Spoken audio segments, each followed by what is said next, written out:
I wish I could sit down with you for a while and ask you to describe two kinds of relationships.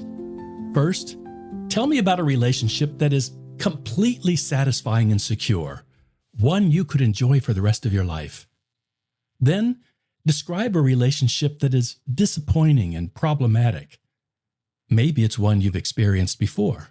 Maybe it's the one you're in right now. I think I can predict something about your answers. If you want to find out whether I'm right, pause this episode and write down your responses. Here's my prediction. Both descriptions will focus on your partner, their qualities, their habits, and the patterns that those things create between you. What you'll probably leave out is how you contribute to those same dynamics, especially the problems. Why? Because our own patterns seem so normal to us. We've lived with them our whole lives. They helped us adjust to whatever was happening around us. We don't think about them. They're instinctive. To us, they're simply the right way to respond to a partner. So when problems arise, we can quickly name our partner's quirks, but completely miss our own. Those patterns we learn, researchers call them attachment styles, and they fall into 4 primary categories. My guest today, Bev Mitelman, will help us understand those patterns and how they show up in circumstances of infidelity. Bev is the founder of Securely Loved, where she works with individuals and couples to build healthy relationships by examining the patterns they learned as children. As she puts it, your attachment style affects your thought patterns, your emotions, your communication style, your relationship to boundaries, and your coping behaviors. So it runs the whole gamut. Most people aren't aware of it, but you absolutely do have a pattern. So do I. I usually like to say that, some children grow up in a home and they learn how to cook. And some children grow up in a home and they don't learn how to cook. They go out into the world and they don't know how to make a piece of toast. And it's not the child's fault. It's what you're exposed to, right? Again, what we talked about in those earliest years, what you see, what you hear, what you experience, what you feel, that teaches you how much trust I can afford to other people in my environment. Before we get to that conversation, let me quickly define the 4 styles: secure, dismissive-avoidant, anxious-preoccupied, and fearful-avoidant. We'll start with the secure attachment style. Roughly half of the people land here. Someone with a secure style learned early that closeness is dependable. When they reached out, someone reached back. As adults, they can be close without losing themselves, and separate without feeling abandoned. Conflict is uncomfortable, but it isn't dangerous. They can say what they need and hear what their partner needs without either one feeling like an attack. I'm upset with you, but I'm not going anywhere. Next, dismissive-avoidant. This person learned that needing others doesn't pay off, so they became self-sufficient early on. Independence feels like strength. It's actually protection. They tend to be capable, rational, often charming, but when a relationship asks for real emotional access, closeness starts to register as pressure, and their instinct is to create distance rather than to move toward it. Why do you make everything such a big deal? I just need some space. Then, anxious-preoccupied. For this person, love came unpredictably, sometimes warm, sometimes withdrawn, and the child never knew which. So they learned to watch closely and work hard to keep connection from slipping away. As adults, they're often attentive and generous, but underneath is a running question about whether they're wanted, and distance in a partner can feel like the beginning of being left. You seem quiet. Are we okay? Did I do something wrong? And finally, fearful-avoidant. This one is a mix of reactions. It forms in response to a partner or caregiver who was supposed to be a source of comfort, but was also a source of fear or chaos. So closeness gets tied up to 2 signals at the same time. Come here and this isn't safe.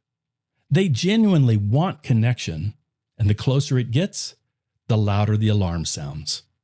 The result is a push and pull that confuses everyone, including them. I want to be close to you. Oh, not that close. 2 more things before we begin. First, attachment styles are patterns, not personality types. Most people recognize themselves in more than one, and it's tempting when you hear a list like that to start sorting your partner into a category. Resist that. The useful work here is your own. Second, there is real value in understanding your attachment style and how much of your relationship behavior it drives. It's an important part of understanding why you do what you do.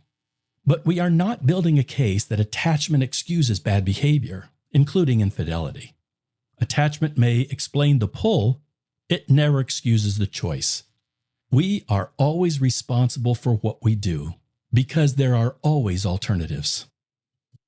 Before this interview, Bev invited me to take the free attachment quiz on her website. I did. She didn't know my results, and I didn't tell her until the end of our conversation. You'll hear that part too, and we'll tell you how you can take the quiz for yourself. I'm Tim Tedder, and this is episode 71 of the Affair Recovery Room podcast. Welcome to The Recovery Room, a podcast presented by affairhealing.com. In this healing place, in this healing place. Before revealing my quiz results, Bev wanted to hear about my childhood story. I'd like to hear just a snippet about your story, because I know that you on your platform have been very honest about your relationships and some of the things that transpired. If we can get a really brief snippet, I could probably pick up on which attachment style you are before you give away your results. So let's see how that goes. Okay. I grew up in a home where my father was just emotionally distant, disconnected. He was gone a lot, but even when he was home, I never saw him connected to anybody, even my mom. She's, later told me I've never really felt connected or close to your father. So that was on that side of it. My mom, because of her growing up, learned to use emotion in a kind of manipulative way. When things weren't going her way or when something was disappointing her, it would come out in strong emotion, crying, very overly emotionally, like big emotional responses to things, so that I would feel growing up like, oh, I'm disappointing mom or hurting mom, and I don't want to do that. And so I would adapt to, be the good kid. I mean, by the time I was in high school, I recognized that it felt manipulative, it felt needy, and I resented it. I kind of held that inside, but I resented that response from mom. And why did you resent it? Because it felt manipulative. It didn't feel honest. Didn't feel safe. No, it didn't feel safe. No. The day I came home in high school and she had found an adult book under my mattress, her response to that was head down on the kitchen table, sobbing like, oh, what's wrong? By that time, I'm going, okay, I'm embarrassed. You found that thing, but really, we have to deal with it like that, this big rush of emotion. And it just turned into this resentment inside of me that I just tried to avoid and get away from as quickly as possible. Yeah. It seems like you're the type of mother that took all the oxygen in the home. Everything was around her. Don't upset mom if I do this. And so you would have, in my experience in the research, given the absent father, emotionally absent, and the overdramatic mother, who probably you had a level of enmeshment with, there is probably a 0% chance that you grew up with a secure attachment. You didn't. Well, that's true. Let's jump ahead to the conclusion. Yes, I did not grow up having a secure attachment. And really, it's really simple, because if children don't get the emotional attunement that they need from a caregiver, they simply can't develop those healthy thoughts, emotions, behavioral patterns. There's no modeling for them. But Bev, I remember being in high school, going off to college and thinking that I can recognize the dysfunction of my family. And I'm going to do things differently. I know what love should look like. I know what a satisfying relationship and a healthy family dynamic should look like. I'm going to go out and build that for myself. And I could be very romantic. I wanted to be in a relationship. I was all in at the beginning. And then when it gets down to the real stuff of a relationship, all of a sudden somebody different is showing up. Okay, so I've heard enough. Now, so there's no doubt in my mind that you are dismissive avoidant, or you could fall onto the fearful avoidance side as well. So there's two. But when we're talking about a parent who is neglectful, right? So your father was absent. And then we have a parent who's overly controlling, overly demanding, judgmental, critical, and then emotional volatile. Love for you would have never felt safe, right? So usually what a child will do in face of this type of situation is they'll create a series of maladaptations to try and make themselves safe. In this case, you tried to keep some distance from your mother because getting close to her, like you said, I just wanted to get away from it. Getting close to her would mean that generally you would be exposed to very difficult or upsetting, overwhelming. So that's what you would have seen as love, right? You had two models here, one that was totally absent and one that was suffocating. So I think it's lovely that in your mind, you said, I'm going to set out to build something different, which is great. That was your conscious mind. Our relationship patterns are emotionally driven. They're instinctive responses formed long before we were able to examine them. And most of the time, we have no idea what's actually driving our reactions. That's where the patterns are of your emotions, your thoughts, your behaviors, and all of that stuff. So what would have happened is you would have, in good faith, started off a relationship saying, you know what, I'm going to put my all. Dismissive avoidants are generally very charming, intelligent, very rational. They have a tendency to love bomb a partner in the beginning. I don't know if you're familiar with that term, but put it all out there. Sometimes it's sincere. A lot of the times it's manipulative. They present as being emotionally stable for up to about 3 months. At about 3 months, if you're seeing someone regularly, the mask starts to slip. And your attachment style and your behaviors that are generated by these patterning really only come online once there is the threat of developing an emotional bond with someone. So, for example, you take a lady out on a date in the first 5, 6, 7 days, you're just having fun. You're not emotionally connected to her. So you're your best self. But the minute it's like, okay, are we going to be exclusive? Are we going to take this romantic relationship to the next level? That threat, the realness of closeness, expectations, and responsibility, that brings online that pattern that you would have had with your mother that felt very suffocating.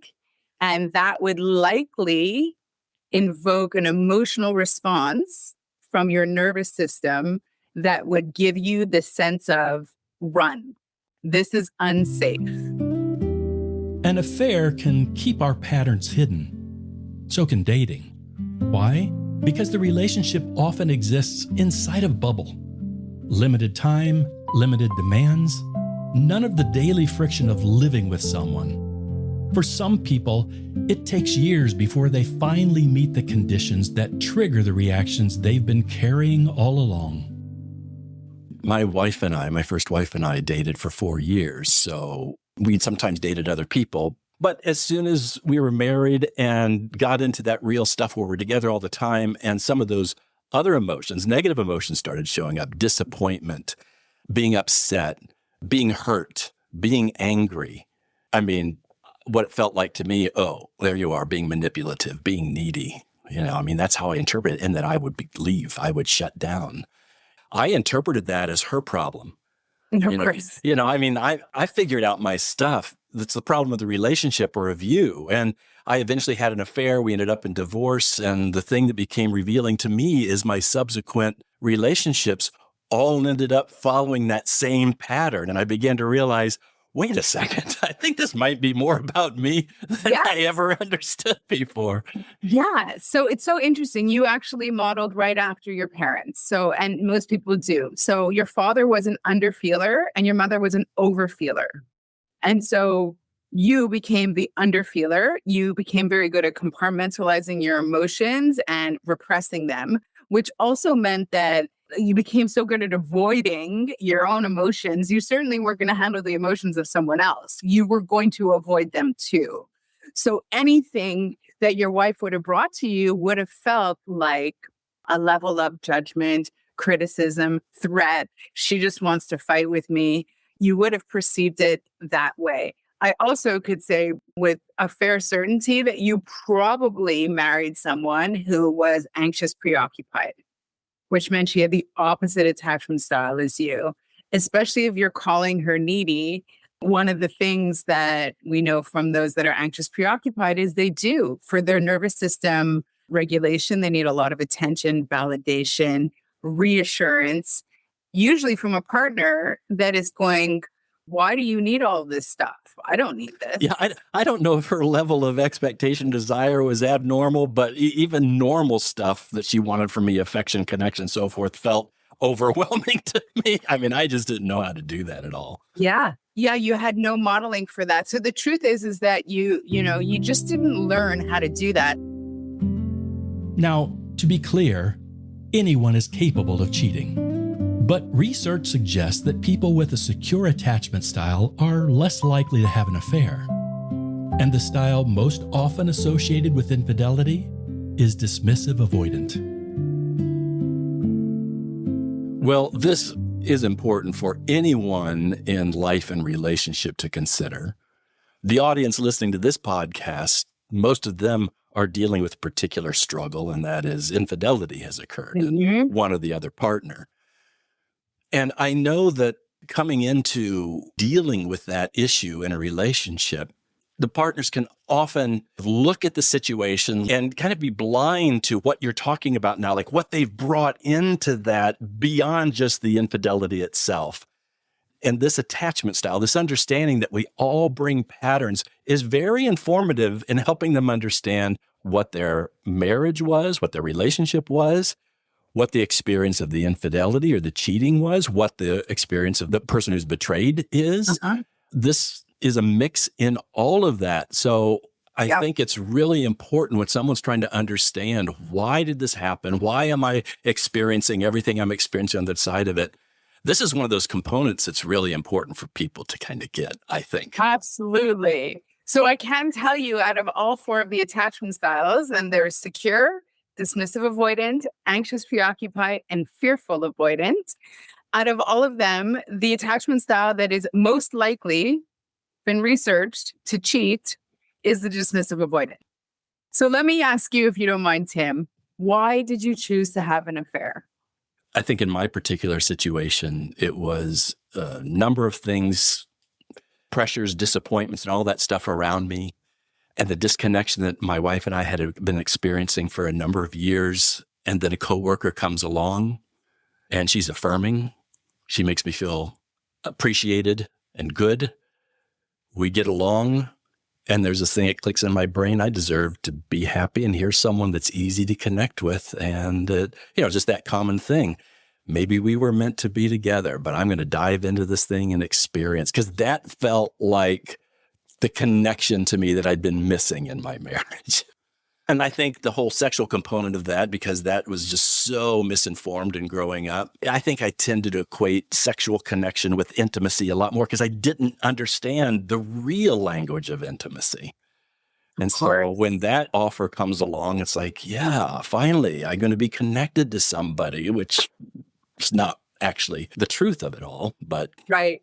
What we know from an attachment style perspective is that sex is also very interesting, right? So sex can mean all sorts of wonderful, beautiful things to different people. But generally, if we look at it in broad strokes, sex for someone who is dismissive avoidant is generally very physical. It's about the physical release. It's about the pleasure. Whereas on the opposite end of things, for someone who is anxious preoccupied, generally they see sex as the deepest form of emotional connection. So I'll ask you the question, when you decided to embark on the affair with your affair partner, was it the emotional connection that was driving you, or was it the physical release? It just felt good. I wanted to indulge in the pleasure. I mean, it was both, but it was driven more by what I interpreted as the emotional connection. I wanted to experience connection, but I think my understanding of true intimacy, even on an emotional level, was just so limited that I tended to interpret anything like, oh, this is satisfying. And then when the sex is really good and mutual, then yeah, that's the evidence. Look how wonderfully we're connected with each other. But I don't know that I was any further along in learning what real intimacy was about. No, most of the time when people enter into affairs, what they're really doing is they're trying to put distance between themselves and their primary partner. That's time you're not spending with them, emotional distance you're putting, physical distance, right? So there's a chasm there. But all of these, early feelings, which are driven by dopamine, that's the feel-good feeling that we have that our brain releases. After 3 or 4 months of this affair, how'd you feel? Yeah, I mean, after some time, it began to diminish. I mean, eventually I ended it for various reasons, but one of the reasons was it was kind of entering that stage where it just started to feel more normal, and I felt those disconnections already starting to happen in me, which was kind of interesting because at one point, this person was my soulmate. This is never going to change. And now it's like, oh, this is starting to feel normal. I don't know if I want to be with you this weekend, all that sort of stuff. Right. So it's starting to feel normal, or did you sense that your affair partner was starting to expect more from you? Yeah, I mean, sometimes, but we were still in that stage where we would just see each other periodically and not all the time. So I don't know if that had as much chance to come out. But yeah, at the end, she was the one that was expressing more of, let's get together, be together, and I was resisting. So the minute that there starts to become that expectation, the responsibility, any level of escalation of commitment, right? You weren't making a commitment to marry her, but you were making a commitment to maybe spend an extra day a week together or whatnot. And you're getting closer and closer to forming that true emotional bond. That's your trigger point. Yeah. You're going to feel it. It's going to feel unsafe, and you're going to pull back. And that definitely played out in subsequent relationships too. At the beginning, it feels, oh, this is it. And I can never envision not wanting to be around this person. And eventually you're going, I need out of this. Yeah. And so it's, dismissive avoidance do this wonderful thing too, like where they fantasize about their ex-partners when they're in another relationship. But the reason is because now that there's no longer any pressure to perform any obligations towards that person, your mind can actually just look at the positive. And so you start saying, that person was my soulmate. They were perfect. It's called the Phantom X. So this is something that we see very, very often. There's an equation that we use with the dismissive avoidance that I think you'll find very interesting. It's feelings minus fears. So in the beginning, your feelings are, amazing, right? It's all new. Dopamine is just flowing and it feels great. The fears start to come online when things become normalized. You want to spend more time together. You start talking about future and whatnot. And there is a tipping point by which at some point the fears become greater than the feelings. And that's when the dismissive avoidant usually gets this trigger point or a sensation from their nervous system that they feel unsafe. Some people will call it the ick. Something is wrong. I don't know what it is. This person is great, but I feel unsafe. I don't want to see them. I'm going to retreat. And at that point, we see all sorts of behaviors. You could stop answering texts. You'll take 3 days to call back. You stop making plans. Sometimes we see a slow fade. What we don't see is oftentimes someone who's dismissive avoidant sitting down to have an honest, vulnerable conversation. They usually end it in a way that allows them as much as possible to avoid conflict, because conflict is something they don't deal with. So we see a lot of ghosting in this space. What about the injured party? Attachment styles shape how we respond to betrayal too. Not because anyone's pattern invites betrayal, it doesn't, but because it shapes the story we tell ourselves about what the betrayal means. Someone who grows up with an anxious, preoccupied style, and I will say for the most part, this is most often the group that is betrayed, that is cheated on, okay? And they have the hardest time healing from it because their childhood was so difficult in a sense, right? They often experience what we call love that was not consistent, not predictable. And so maybe they had a father or a mother who was emotionally unavailable, who was mentally ill, who had too many children in the home to care for. What that means is that there was intermittent love. And when they got the love, they knew that that felt really good, but it was often pulled away, right? And so they spent a lot of time feeling abandoned, wanting more, chasing love. And they grow up into adults, needing, chasing after emotionally unavailable partners, right? This is a very, very common scenario that we see. They're replaying the dynamic that they once had with their caregiver. But the core wounds that we're dealing with someone who is anxious, preoccupied from their childhood, that they're walking into the relationship with, the core wound is, I will be abandoned, because they've experienced abandonment or perceived abandonment before. So that's a terrible fear. I will be alone. I am not good enough. So the affair just validates all of those. I'm not even done. I will be rejected. I will be unloved. I will be excluded. I will be disliked. So they have all of these thoughts already in them because that's how they felt coming out of their childhood. They may not be aware of it, but those are the core wounds that very much impact their thoughts, their emotions, and behavior. Now, you go and cheat on a person like this, you've just validated everything that they believe to be true. They now believe not just that my husband was a dog and did something he shouldn't have done. That's not where their mind goes. The reason it's so damn painful is because they take it inward and they said, I knew I was bad. I knew I wasn't good enough. I knew I would be abandoned. I knew I would be alone. And so they tell themselves these stories about their own worth in relation to someone else's behavior. And oftentimes those messages, like you said before, are subconscious. Yeah, that's why it's so painful. So when we talk about the anxious preoccupied, also we talked about the overfeelers and the underfeelers. They tend to overfeel. So when we talk about nervous system regulation, neither the dismissive avoidant or the anxious preoccupied have a regulated nervous system. Both nervous systems are dysregulated in a different way.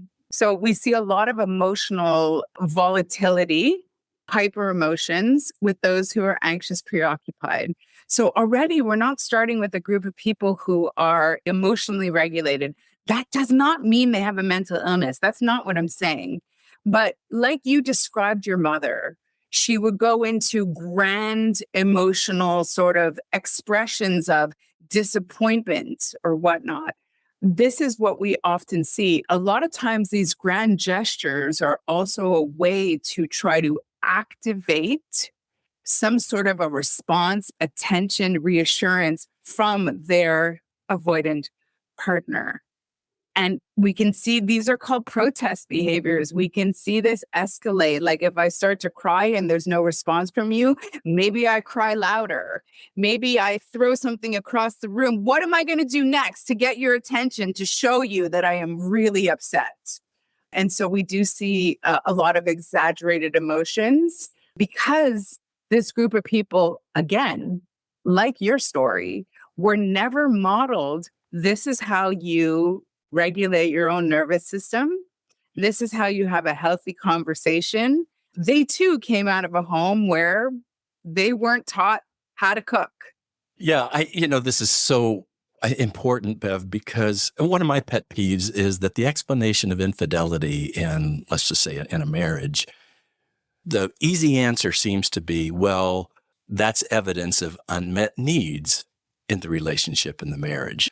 But that focus tends to be on the external. What's the satisfaction level of the relationship, the negotiation of needs back and forth, what's being met, what's not being met. You're talking about an internal problem.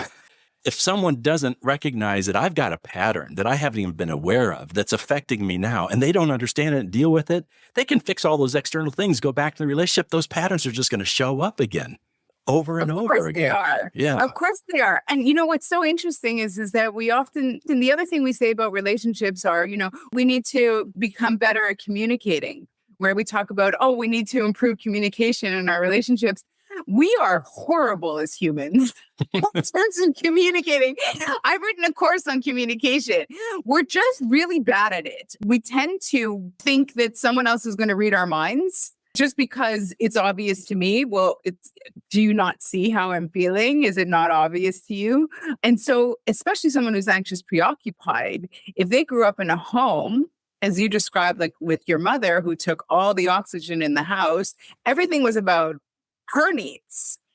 The child wouldn't even develop any sense of self. The child would never just, learn to understand what are my needs, what it is that I need to feel satiated, to feel joy, to feel good.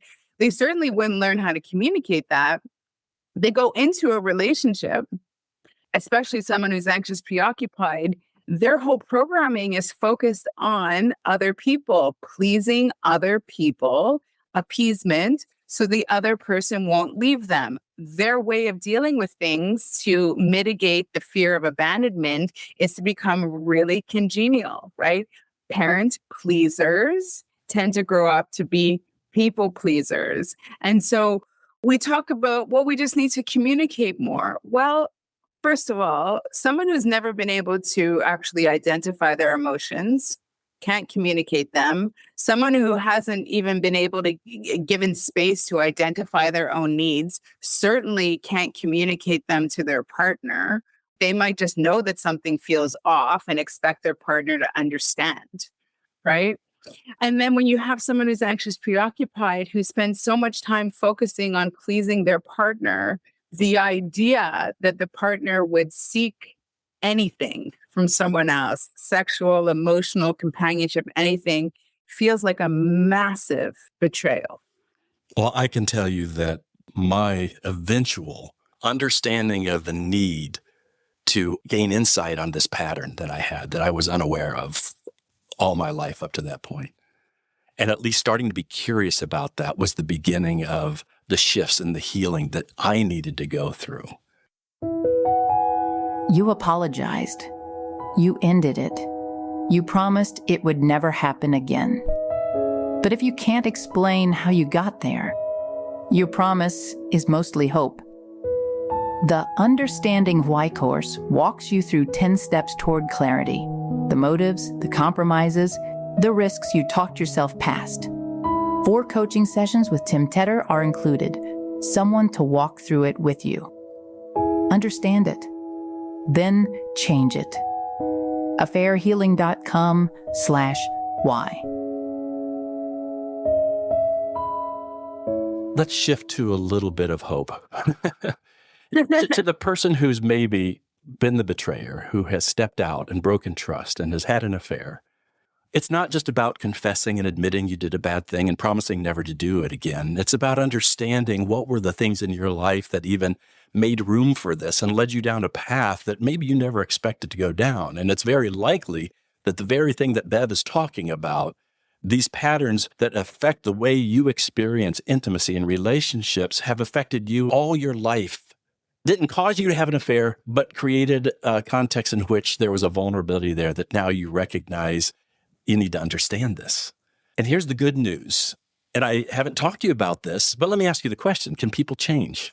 Oh, yeah, they can. Okay. So let me get to my quiz results, all right? Because I will tell you that if I'd taken this quiz honestly 20, 30 years ago, it would be so much different. And listen, I've been a licensed counselor for many years. I know what the right answers are supposed to be on a quiz like this. And I came into it going, no, let me do this honestly from how I'm experiencing things now. And I sat with some of them and really thought them through and tried to be as honest as I could. I know it's still subjective, but I really tried to get very honest responses. And my quiz results came out 88% securely attached, 13% fearful avoidant. Now, I agree with you when I looked at the descriptions. I think I tended to be more dismissive avoidant in my pattern before, but that's what it showed up. 13% fearful avoidant, 88% securely attached. I imagine if I took this 20 years ago, that securely attached, I don't know if it had any percentage in it.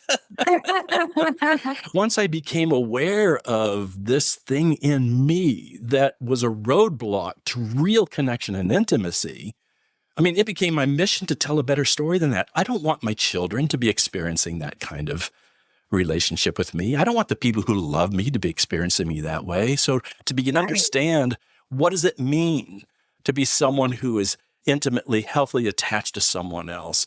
And when I began to see that vision and what that man looks like and realize what my tendency is, it doesn't make that, there's no magic there. It does, I still struggle with the stuff, those feelings that come up. How do I move from this to that has been an intentional progression and mission of my life for the past 20 years. And I do love differently now than I did before. And I can see that. So I can tell that I'm not speaking to the average person. You're very knowledgeable and you've lived life and you've learned. And most importantly, you made a commitment to change.